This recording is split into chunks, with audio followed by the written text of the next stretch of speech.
Hi everybody, Raging back with another Mechabellum video, and welcome to Season 3 of Mechabellum. We have some new units, the Abyss and the Mountain. The Mountain is only a free-for-all, but it looks kind of cool. I did get to use it once. I was playing some custom games with some friends. I also know that we have some new players in Season 3, so if you're a new player and you're watching this video, welcome to Mechabellum. You've chosen a fantastic game to play, and hopefully I can teach you something here. Starting out the season, we've only played a few 1v1 matches, but our most commonly used unit is the Sledgehammer, and that is what I want to talk about in today's video. I also put out a video last week talking about Sledgehammer and how good I think it is. I think that it's a meta unit, especially when it comes to the medium units right now in the game. Our current MMR is 1921, which before the 10% decrease with the new season, basically I'm equivalent 2135 from last season. I want to try to get to 2K within the next couple days. That's my goal. But anyway, sit back, relax, and enjoy the video. Hopefully I can teach you a thing or two about sledgehammers here. So today's video, like I said, is about sledgehammers, and I want to show you how I've been using these.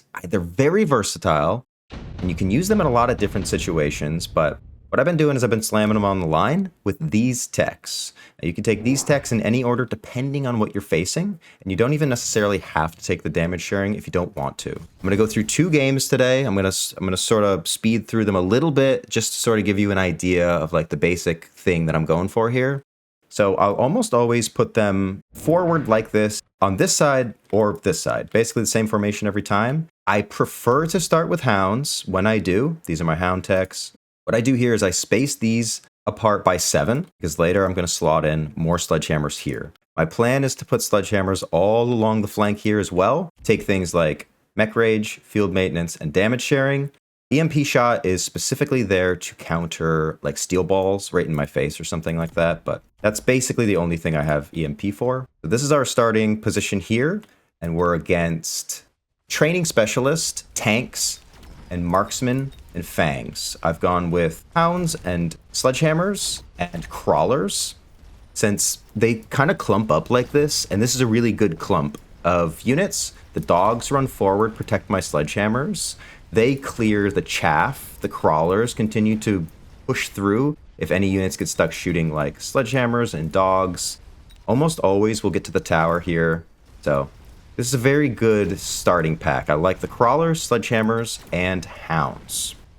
Anyway, the idea of the way that I play the sledgehammers with these units on the line is I can take things like Phoenix, I can take things like Wraith, I can take things like steel balls, rhinos, right? The point is that the sledgehammers act as my major HP pool, my tank, for the rest of my carry units. The sledgehammers will do pretty well as well, but you want to transition to a stronger DPS unit at some point. And until then, what I'll basically do is bide my time, make lots of sledgehammers, wait for the unit drops, and then use those unit drops to try and win the game. It's like an economy way of playing, right? I'm not forcing anything besides the tanks, and then I just wait for these unit drop rounds, and Farseer looks pretty good here on round 2 because it counters the rest of these units. So it's usually like when you see Farseer on round 2, you just basically will take it. I am thinking about it quite a bit because I kind of want Phoenix. It's my preferred unit, but Farseer is too good to pass up, especially if he takes Farseer. Like I said, our opponent here is intensive training, and so he's going to be building pretty tall. When you have intensive training, you're going to be leveling 1 or 2 units pretty high. So the strategy that I kind of want to go for when I see intensive training is I want to have more units than my opponent has, since he's going to be spending a lot of his resources on leveling his units, whereas I'm going to be spending a lot of my resources on just making lots and lots of units to try and overwhelm their position. I'm also missile spec in this game, which ends up being really, really good. I can just choose targets, what I want to take out of the game. And so immediately what I'm going to do is I'm going to put crawlers here on his flank and try and missile out anything that would be able to stop these crawlers from taking this tower. And I've just added some fangs here to defend against missiles if he tries to like missile my sledgehammers, but he does put a forward Farseer. He gets 2 Farseers here on round 2. Just immediately takes our tower, which I don't hate necessarily, but it does put his Farseer in sort of a vulnerable position, and it's a pretty heavy commitment. I feel like you want to try and win the round if you are going to go double Farseer on round 2, but he overlooks a simple flank, and actually our 1 Farseer and sledgehammers are able to win the round. So very good for us to take out 2 Farseers with a single Farseer, since he went for some strong cheese on round 2. And our opponent here is 1910 MMR, which puts him basically at like 2120 before the 10% rollback. And round 3 comes and he takes intensive training. So now he has 2 of these. And I'm pretty sure he's taking 2 of these, right? Because now he's going to Giga level something to the moon. So I'm eyeing additional deployment, which is one of my favorite cards when I'm running CHAFFHAMMERS. Sort of what I've been calling these, since they're just here not necessarily to deal damage, but to exist as an unkillable glob. So on round 3, I immediately go for more sledgehammers and crawlers, and I have additional deployment so I can get another one as well. He has decided to sell his Farseer that he put up here in the front, and then he bought another one and put it back here to protect against these single pack of crawlers. So very expensive play to sell your 300 unit and then make the same 300 unit in a different position. Something I think is better and cheaper is to take the mobile beacon off your tower and beacon it backwards to defend your flank if that's what you want to go for. That way you don't waste any deployments. So he's now down a deployment and he spent 200 on top of the 200 it cost for the Mustang to make a level 3 Mustang. So very expensive turn for him to sell and recruit back a Farseer, recruit a Mustang, and level it to level 3. What I'm going to do here is I'm going to get 3 deployments. So he has added 1 unit basically to the board, since this Farseer was just over here before. And now I'm going to add 3 more. So we're working towards overwhelming our opponent here. And since we already have Farseer, which is a pretty good damage dealer, all we really need is just more sledgehammers and chaff. My sledgehammers are basically chaff as well. So you'll hear me refer to them as CHAFFHAMMERS, which is what I've been calling them quite a bit lately, since I've been playing this tank build almost exactly the same way for 2 straight weeks. All right, so we have our sledgehammers and crawlers up here, and this missile will hit and kill our hounds. We're just gonna get some more fangs, and we're gonna put them over here to defend our tower a little bit, since he has the Farseer. Then I go for speed. So I have a pull here, and I'm thinking this hopefully can get in to take the tower before the Farseer that was here, but he sells the Farseer, which is good for us, and now this pull is really good for us, and we'll still be able to get this tower. But he does have level 3 Stangs now, which are not nothing. We get the tower, and we're going to clear the Stangs, and we're going to clear the Farseer. But this Farseer will take this tower, and he will take round 3. Let me know in the comments if you have any questions as I go through this, or, anything that pops up. Any reason I might be doing something, whatever. I'll try and answer it in the comments. So not too bad a round for us. We only take about just the Farseer damage. Oh, and our opponent goes for round 4 nuke. That's just crazy to me. So he wants to nuke this. Basically what the nuke is going to do is it's going to add an assist to all of his units here, which is basically going to like level them all, since they'll all be shooting these units when the nuke lands. But for round 4, that's a crazy heavy investment for my opponent here. I level my Farseer to level 2. Once I see this nuke, I am going to be very confident in my ability to win the game, since this costs 350 and I'm still going for additional deployments. Now, my opponent on this turn has opted to sell another unit. He sold his sledgehammers, I believe. I wasn't fully paying attention. He sold another unit, but we are not going to sell any units here. So now he's sold Farseer and then another unit. So now he's down 2 units. He's gone with 2 Mustangs on this turn, and now we have 3 more units again. So we're slowly cooking, right? We're building up this base of units against his few units, since he's going tall and I am going many numbers. That's my strategy here against the intensive training guy. Now, he does kill all of our units, obviously, with the nuke, but it's not even that bad around. Like, when we start to add the damage, I'm at 4,200. Okay, it's 1,500 damage. It's not bad, right? But, like, I don't know. It's a little expensive. Okay, now he also takes another expensive card, Super Supply. I think once you go nuke, I guess you have to take Super Supply, and I'm going to deliberate here for a little while. I'm thinking, I could go Super Supply and just pull ahead, but now that he's already, like, tanked himself into the ground, and he doesn't have additional deployment as well, and he's going to be spending, like, all his money on these intensive trainings, I'm not convinced I need Super Supply. So I might just spend 50 on the heavy armor here and just put it on my tanks. Just keep going the way I've been going, right? Nice and easy. I'm taking this at a really solid pace, just nice and slow. My opponent is sprinting to the finish line. We're not going to be doing that here. We're going to be taking our time and building up our army. And this is the way I play this strategy, is I just keep getting tanks. Oh, also, there was an underground threat offered on this turn, so I go crawlers in the back and impact drill to play against the potential of the underground threat. And these impact drill crawlers will be really good for us. I also go healing chaffhammers here. So because he's building tall Mustangs, my healing tanks will basically, they'll be really good against these Mustangs. You'll see. I'm slotting in some sledgehammers here. So the reason I build this little formation is they're good separately right now. I don't need them to be linked. But in the off chance that I do need them linked, they will all become one single high HP healing entity. That's why I have these so close together like this. And they're also good and tanky, 15k damage against Farseer and Mustangs and Marksman, basically his whole board, right? These healing tanks are good into the whole board here. And we have lots of them. On this turn, opponent has added Mustangs over here to try and continue to take towers and try and win the game that way.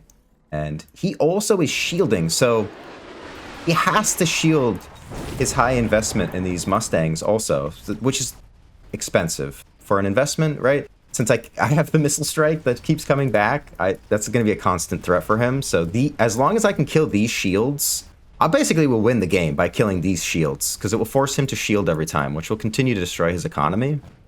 Still have just a level 1 tower here. With speed, we are still clearing all of his Mustangs and Farseers. And I basically play this game the exact same way every time. And this strategy works both in a headbutt and against an opponent who's playing defense. I think I prefer headbutts, and I'll show you a game where I play against a headbutt after this one. But for now, this is the defensive game, and we can see how well it does against that. Okay, now this is crazy because our opponent gets the quick cooldown, and he has double intensive and a nuke, right? So he's going to snap pick that. And it's pretty obvious he's taking that. Yeah, he just level 6 Mustang on round 6 is a pretty good unit. So I have to win against these Mustangs. And honestly, sledgehammers are pretty awesome against Mustangs. So I'm not necessarily super worried to see that, but I do know that he's taking it, which means nuke will come back faster and he will have Giga Mustang. So the sledgehammers end up being still really good against this specifically, since they do so much damage and these absorb so much damage. So I can think about going Mech Rage here if I want to, or damage sharing. Basically, I can pick either or at any time. He's going to get Scorpion since they're good against tanks, sledgehammers.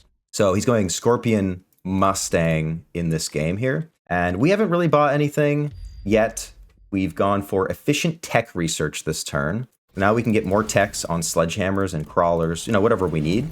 I'm going Mech Rage to try and kill and also speed toward his tower. I want these Mech Rage tanks to be killing these shields. That's mostly why I take Mech Rage. I just want to get in there quicker also so that my Farseer back here can continue to take out priority targets. And I'm chaffing up with more crawlers and more tanks. And I'm going to go speed as well. And I'm just going to shield in case he tries to missile me or something. And I take out these fangs with a missile over here as well. So these sledgehammers that are pretty tanky will hopefully get this tower as well. That's why I put them here.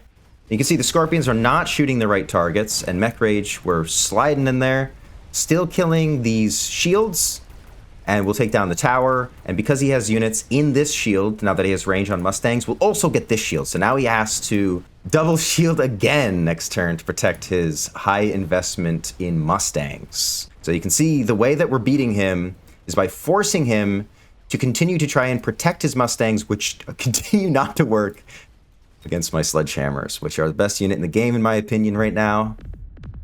And I have been spamming the hell out of them. And see why? Here. I think he went Scorpions too late in this game. Steel balls look amazing for me here since he's added these Scorpions.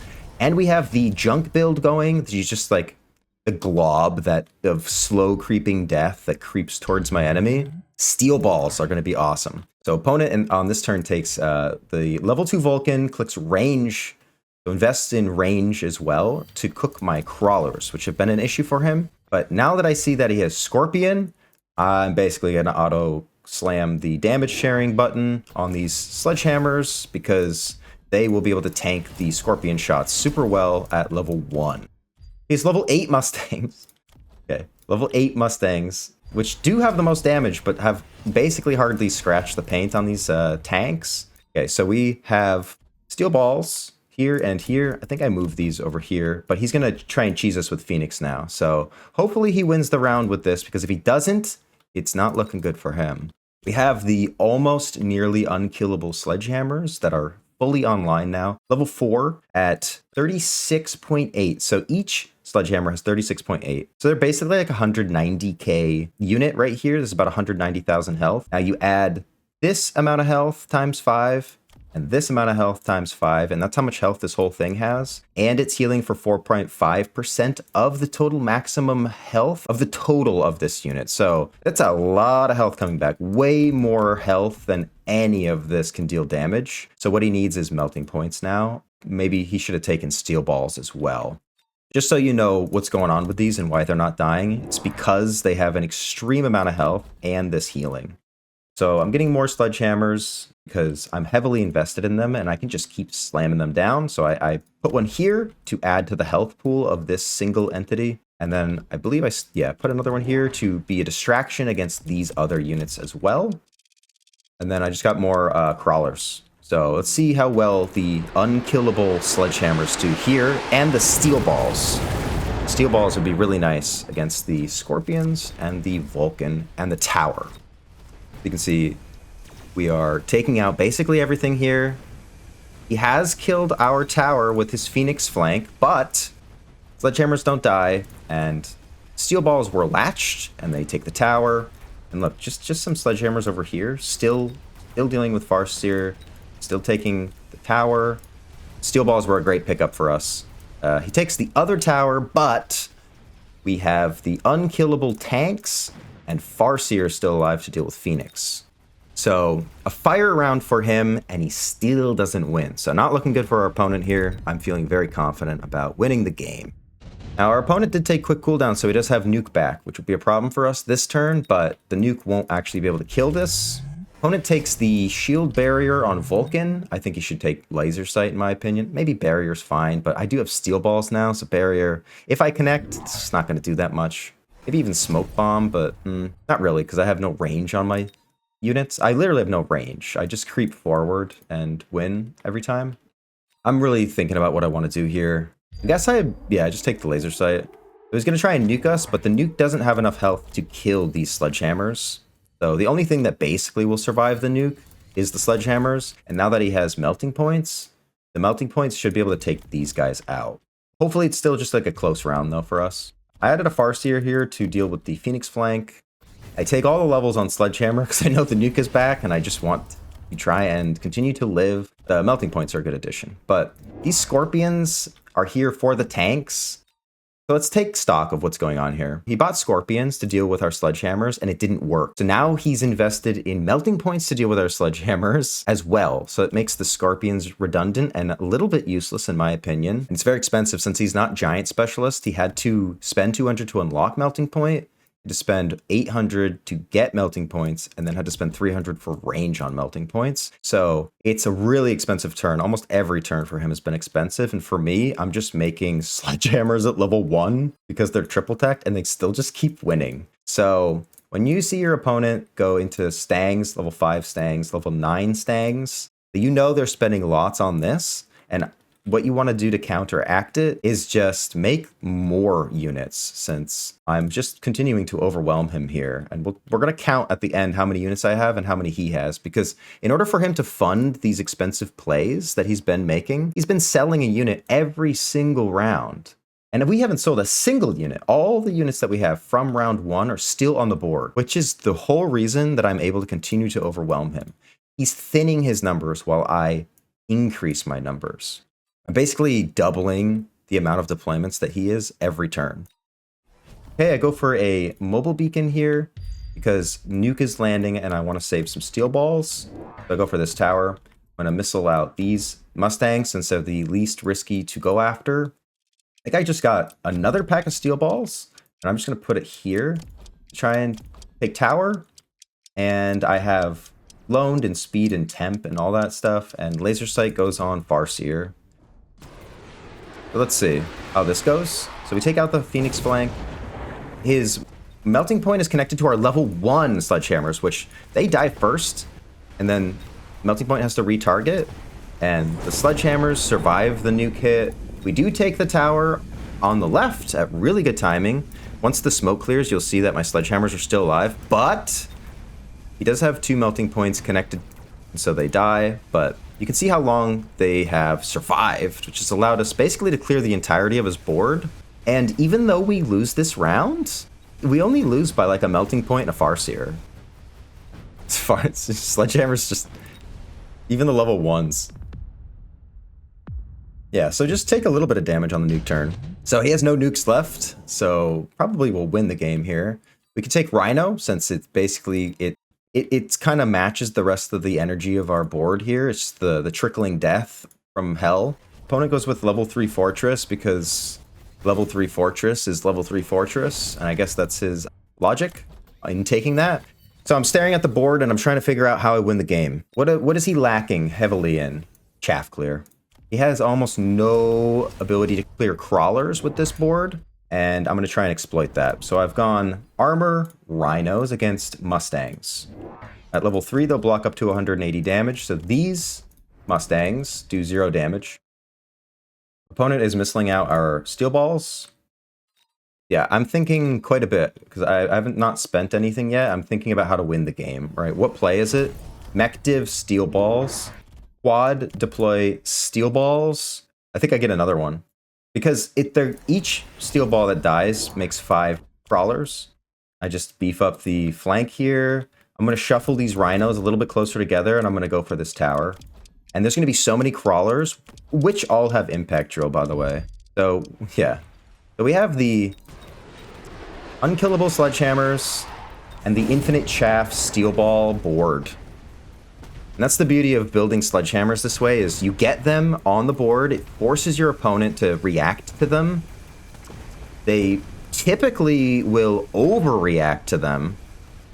You can see basically his entire build has been built to deal with sledgehammers, but what he's really dying to is Farseer and steel balls and rhinos. And the sledgehammers simply exist to be a pain in the ass. And so we win the game here. The sledgehammers prevail. Let's take a peek at the board here. I'm going to count my units real quick. I have 36 units on my board. He has 19. So we have 36 units and he has 19 units total on his board. And so basically that's why we win the game.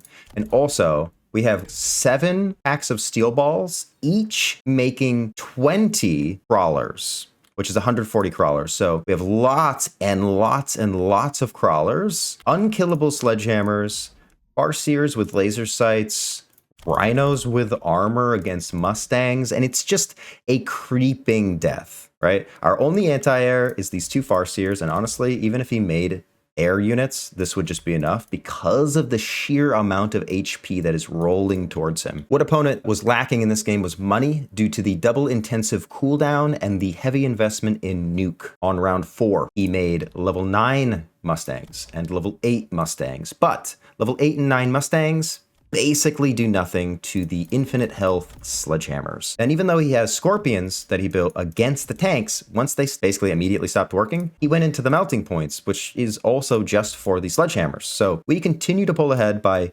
diversifying our board while he continues to try and simply deal with the HP pool of the annoying sledgehammers, which are on both sides of the board. And we can keep diversifying while he continues to search for an answer to the sledgehammers. So before 10% MMR loss, this guy is the equivalent of a 2120 MMR player. Just for comparison, you know, if you're anything less than 2120, which is probably most MMR players, you can win with this. This is a very simple build. You take the text that you need, depending on what you're facing as it pops up. Almost always try and get all three of these techs. The electromagnetic shot is very niche, mostly against steel balls in your face. But other than that, I almost never click this. I guess you could click it against maybe double shot scorpions and stuff like that, but I had so many units rolling towards him. I simply did not need it here. I just needed more steel balls in the end. Most of the time, I'll just opt to wait for unit drops. So I actually got rhinos as a unit drop, I got farseer as a unit drop, and I got steel balls as a unit drop. So you can see I didn't do anything this game. I just made sledgehammers, took the unit drops, and won the game. And my opponent forced lots of different things. He forced Mustangs, he forced Melting Points, he forced Scorpion, he forced Vulcan Fortress, which didn't do anything. Just nice and easy, right? So this was the Chaffhammer build into a defensive board. Let's look at Chaffhammers into a headbutt. All right, so this is a headbutt game, and it's a little bit shorter. This one goes really well. I think I prefer to be in headbutts when I play tanks on the line, but honestly, I haven't had trouble with it at all. Like, it feels pretty nice to just make unkillable sledgehammers and then just, create like a carry unit behind them. So in this game, I go with the cost control specialist, which I haven't tested with the Chaffhammer build yet. But honestly, 11% attack and 11% HP isn't that much when you consider how much HP you get from these. And I don't even use these guys as attack anyway. And you'll see I'm basically going to build exactly the same way I did last time. I put my crawlers sort of around here, and I put some marksmen behind the chaffhammers, or sledgehammers. Sorry, I've been calling them that a lot lately because that's how I play this. Here is an example in a headbutt. The T-Man is 1880 MMR in this game, which puts him around 2100 MMR, basically before the patch. So another very good player here.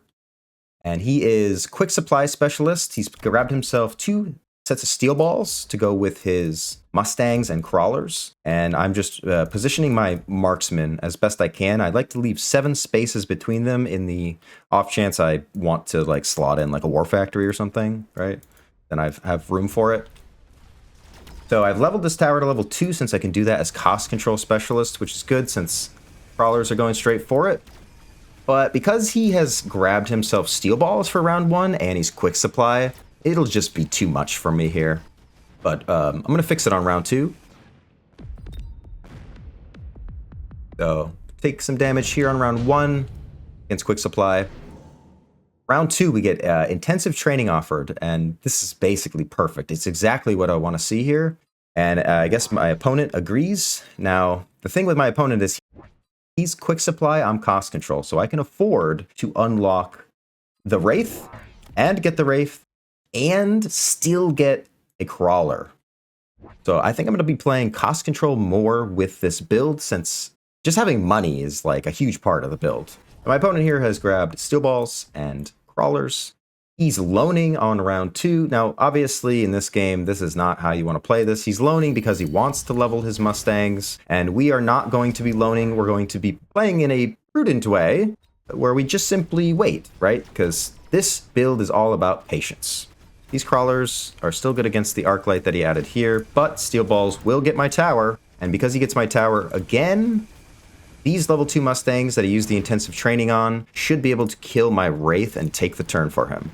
But because he loaned on round 2, which I would say is pretty much awful most of the time, we should be sitting in a really good spot. So you can see how much money we have, 700 to his 300. Opponent takes Phoenix since I just bought Wraith, but in a headbutt, Wraith is the best unit and it doesn't matter if he gets Phoenix. And I am going to agree with my opponent that Phoenix is the superior pick to the rest of these and also take Phoenix on this round. Now, the sledgehammers are going to suffer if I click damage sharing in this game, since he has steel balls, and steel balls will kill all of them at the same time. So I want to keep them separate when I'm facing steel balls. So it's not damage sharing in this game. Something that looks maybe best for me is potentially field maintenance against Mustangs or Mech Rage. But I also have Wraith, so maybe I'll just go heavy Wraith since we are in a headbutt. So I get sledgehammers and I get another Wraith. And I can slam a level on this guy right here since we have intensive training. And my opponent only had 300 supplies that round. So he got the 2 Phoenixes for free. He added an arc light here. He added an arc light here. And that's basically all he could afford to do on this turn. Whereas I was able to get Wraith, sledgehammers, and a level 2 Wraith over here as well. And these are the most problematic crawlers for me. So I just missile them out. So let's see how well level 2 Wraith can do here. And we have Wraith here, and we have vertical sledgehammers against steel balls. We have Phoenixes over here, and we have Phoenixes over here. So we're matching his Phoenixes, and the Wraiths are taking out basically the majority of his army. So this is going a lot better for us since we have a economic advantage, since our opponent loaned on round 2 and we're cost control. Now he wins by Phoenix Arclight, so 200 damage we take here. And now it would be very difficult for my opponent to stop range on Wraith. He takes efficient tech, and I just skipped. I don't even need efficient tech, I've decided. I'm just going to go range on Wraith immediately. Try and continue to stay ahead in my economy.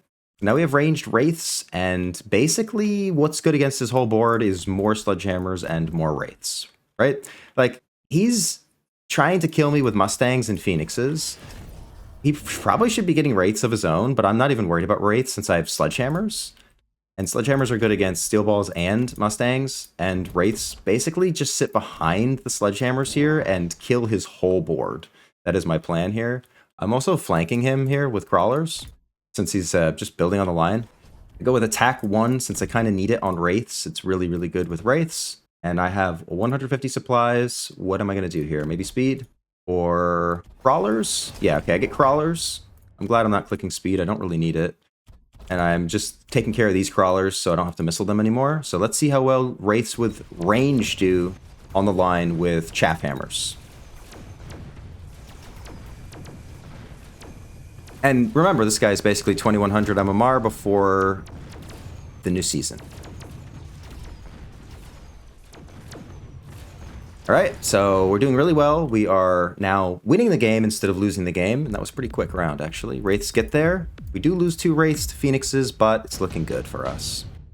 Laser Sight's the best thing I can get for my Wraith. It's the best item. Maybe Absorb Module, I think, is better. Laser Sight, though, like in a headbutt, look, I can basically almost reach his Phoenixes here, and if I hit temp range, I can reach his Mustangs. So if I ever want to take 8 gun, I'm immediately deleting his army right off the rip. And opponent is shielding to defend his Mustangs. He added Arclight here. I'm being a huge pain in the ass, and I'm adding Crawlers on this side now, since I suspect he's probably going to take something to defend this. Now he won't have anything to defend this.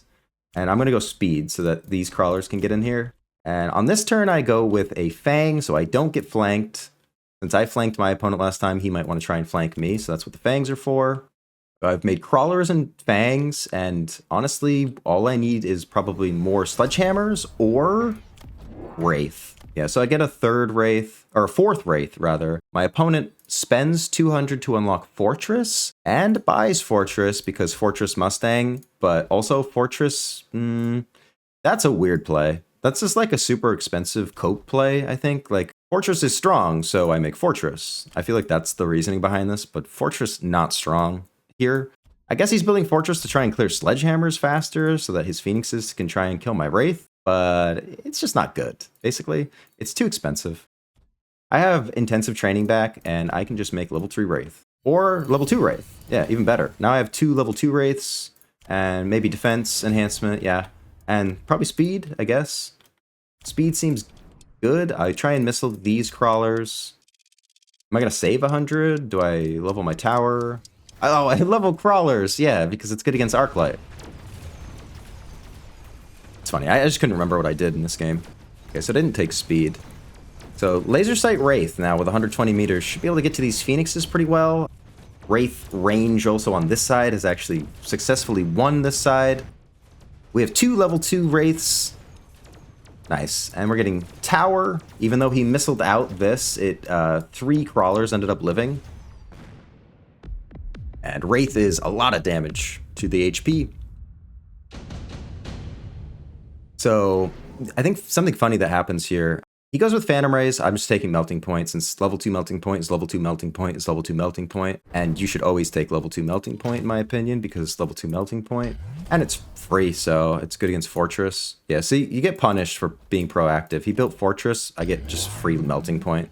It's a dumb game, where if you don't do anything, you win. And if you make proactive plays, like my opponent, you will not win.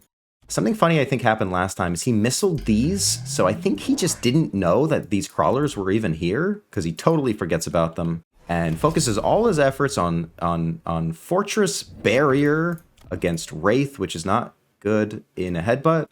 He also has these rays. I guess they are pretty good against Wraith, but if I have more chaff hammers in front, they won't work as well. I do field maintenance. Now, in hindsight, field maintenance is probably not as good as Degen Beam Wraith. Since I'm in a headbutt and I already have so many Wraiths, Degen Beam just makes all these units do like no damage, and they take damage, and they're slowed, right? So Degen Beam probably better than healing Sledgehammers, since his fortresses can just basically one-shot all these guys anyway. But I'll actually run it back with Degen and see if we do more damage to him, but yeah, just get more Sledgehammers, right? I'm just relying on these Wraiths. Now I can just click both these buttons, and I missile out some chaff. And yeah, we just have this level 2 melting point just as is. It'll be pretty good. I think that these Phantom Rays probably kill some of these Wraiths, but he forgets about the Crawlers, and that does him in. So you can see how simple this build is, right? Just make chaff hammers, take the drops, and win the game, just like the last one, basically. All right, so 6-rounder there goes to us, the tank players, CHAFFHAMMERS. So you can see the first game was a game where my opponent played defense, and then in a headbutt game, I'll always make Wraiths with my CHAFFHAMMERS, and because I'm cost control, I did proactively go into Wraith. I slightly got punished for it on round 2, when the game, or round 3 when the game gave him free Phoenixes, but I also just take the Phoenixes, and then once I get range and laser sight Wraiths, and if I go 8-gun even, these Phoenixes are not a problem at all. We have the healing tanks in front as a shield to protect our Wraiths, and then we take the level 2 melting point because level 2 melting point. Something good about this build also, if, you know, sometimes I'll forget to like chaff up. These are great just as chaff. And so as long as you keep making Sledgehammers, they're probably one of the best units to delay armies. Another reason I take Sledgehammer on that round is I thought he was just going to make melting points to try and deal with my Wraiths. And I thought, well, melting points don't do well against Sledgehammers, right? So that's why I took the Sledgehammers there. In hindsight, I think I probably should have just gone Degen Beam Wraith. Let's actually see how well Degen Beam Wraith does. Opponent had, what, 1,500 health? So it's basically I did 1,700 to him. Let's see if I can do more than negative 1,700 HP. I'll still probably just take the melting point, right? And put it where I did before, which was right here. Take the level on this guy, go Degen Beam. I'll just leave everything and go Chaffhammer here, Chaffhammer here, just like I did before. And I'll go Chaffhammer here as well, like I did before. And what did I do last time? I took enhanced range and speed. This time, let's just take enhanced range, since I have no need to loan on this turn. And you can see I didn't sell anything in both games. I'm going for numbers in these builds. See how well the Degen Beam does. Crawlers still get in. Seems like we have more Wraiths alive this time as well. Question is, can he kill this Wraith? Because I think he did last time. He also killed my tower last time, which he didn't successfully do this time. Is it minus 1,700? I guess that's a little more damage. So I guess Degen Beam is a little better than the healing tanks in this specific situation, because I did the equivalent of 1 more Wraith's worth of damage, I believe. And he failed to get the tower, which he was able to do last time. Degen Beam's like pretty good because if he survives the round for some reason, it forces him to get photon boats, which cost 1,000 as an investment. And once you get that investment in the boat, it's like your whole turn's worth of money, whereas I can just go like more chaff hammers or more Wraiths, and then I'll just win the game anyway. Degen Beam in a headbutt with Wraith, very good because it requires a response from your opponent, and it's very expensive investment for my opponent while I have the tempo of the chaff hammers and the Wraith. So that's the basic idea behind this build. What did we do this game? We made level 2 Wraith because we're in a headbutt, because it's best unit in a headbutt. We took free Phoenixes, we did level these. We only made more chaff hammers. We took the free level 2 melting point. So again, a game where I don't sell any units, take the unit drops, and just win the game. And my opponent is forced to basically unlock his own units. He got these fortresses. He spent on the barrier. They didn't do anything. So yeah, a couple examples of my Chaffhammer games so far in Season 3 for you. Hopefully you're enjoying the new season as much as I am so far. And if you're not already playing sledgehammers, hopefully this video will inspire you to start to use them more often. So that's going to do it for today's video. Thanks very much for watching. If you enjoyed it, give it a thumbs up. For more content like this, consider subscribing to the channel. Leave a comment and let me know what you think about this build, or if you have success with this build, if you use it, or just your general thoughts about Mechabellum, and I'll try and answer back in the comments as best that I can. And as always, have a fantastic day. I will see you in the next one. Bye-bye.